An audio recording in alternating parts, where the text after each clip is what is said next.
तो ई काउंसलिंग के फॉर्म आपने भर लिए, मुबारक हो। इसके बाद क्या, यही पता करेंगे हम अपने आज के इस वीडियो में।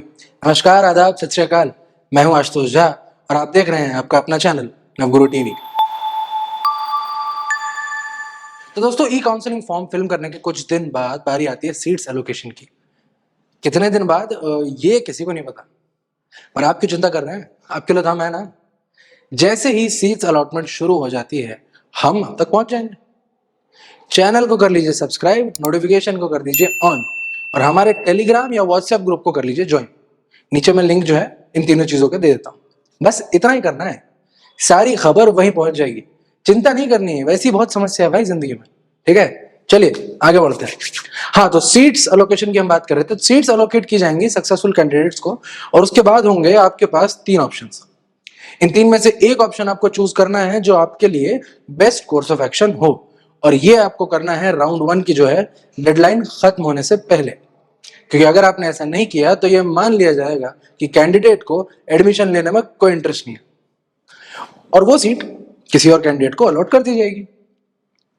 तो सबसे पहला और सबसे कॉमन ऑप्शन जो है इन 3 में वो होता है एक्सेप्ट। जी, बहुत बेसिक सा है। आपको स्कूल ऑफर किया गया, स्कूल आपके प्रेफरेंस के हिसाब से ठीक बैठा है और आपने एक्सेप्ट कर लिया। एक्सेप्ट करने के बाद आपको समय रहते एक टाइम फ्रेम होता है, उसके अंदर ही आपको एडमिशन फॉर्मेलिटीज कंप्लीट करनी पड़ेंगी, जिसमें मेडिकल और फिजिकल वेरिफिकेशन है ना, ये सबसे जरूरी चीज है। अगर कैंडिडेट समय रहते मेडिकल टेस्ट नहीं कंप्लीट करते हैं तो उनका एडमिशन खारिज कर दिया जाएगा और सीट जो है किसी और को मिल जाएगी। खैर, दूसरा ऑप्शन होता है आपके पास रिकंसिडर का। इस ऑप्शन में अगर आप अपनी अलॉट की गई सीट से, आपको जो स्कूल मिला है उससे खुश नहीं है, तो रिकंसिडर ऑप्शन से आप खुद को सेकंड राउंड ऑफ काउंसलिंग के लिए रजिस्टर करा सकते हैं। ठीक है, ताकि कोई और स्कूल आपको मिल जाए।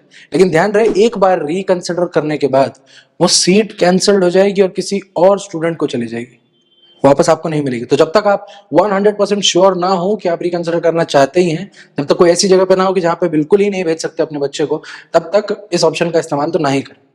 खैर, तीसरा ऑप्शन एग्जिट का है, तो कहने समझने की बात है नहीं इसमें। अगर आप एग्जिट करते हैं तो ये मान लिया जाएगा कि आपको सैनिक स्कूल में एडमिशन लेने में कोई इंटरेस्ट नहीं है।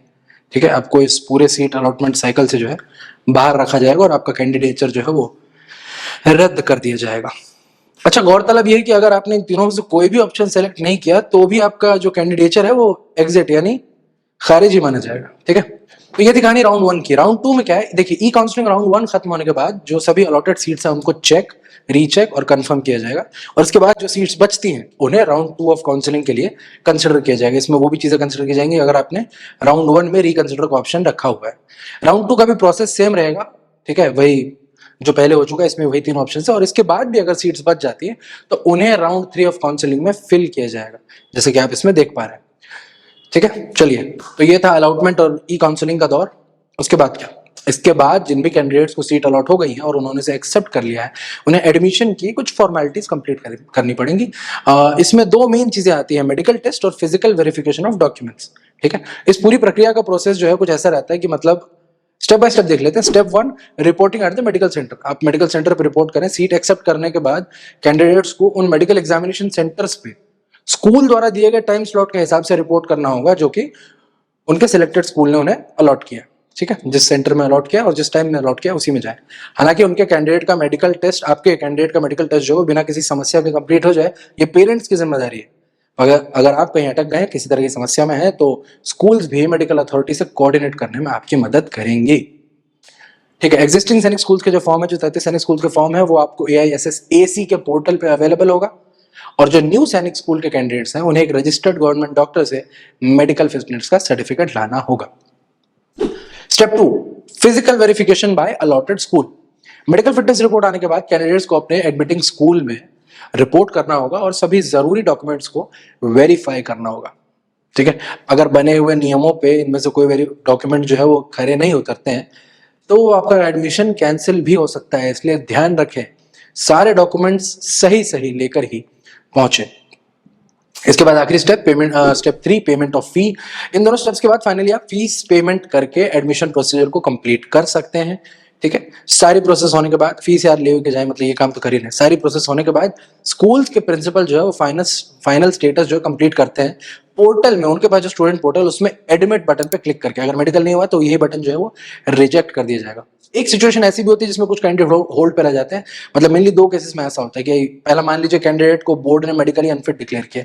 अब वैसे तो मेडिकल बोर्ड का डिसीजन फाइनल माना जाता है, लेकिन अगर कोई ऐसा केस है जहां पेरेंट्स केस को प्रिंसिपल के आगे रिव्यू के लिए ले जाए, ठीक है, और प्रिंसिपल को प्रॉपर मेडिकल प्रूफ के साथ ऐसा लगे कि भाई केस में वाकई दम है, तो वो एक ऐसे केसेस को जो है वो होल्ड पे डाल सकते हैं। और इसके बाद रिलेवेंट मेडिकल अथॉरिटीज के सलाह मशवरा करके मेडिकल टेस्ट रिव्यू यानी दोबारा कराया जा सकता है। उसमें अगर आप सही बैठ, मतलब आपका अगर टेस्ट हो जाता है अच्छे से, तो आपको एडमिशन मिल जाएगा, वरना रिजेक्ट। दूसरा केस ये हो सकता है जहां डॉक्यूमेंट्स में कोई छोटी मोटी माइनर समस्या हो और उसे ठीक किया जा सकता हो अगले कुछ छोटे से टाइम फ्रेम के अंदर, तो ऐसे केसेस में भी होल्ड पर कहानी जा सकती है।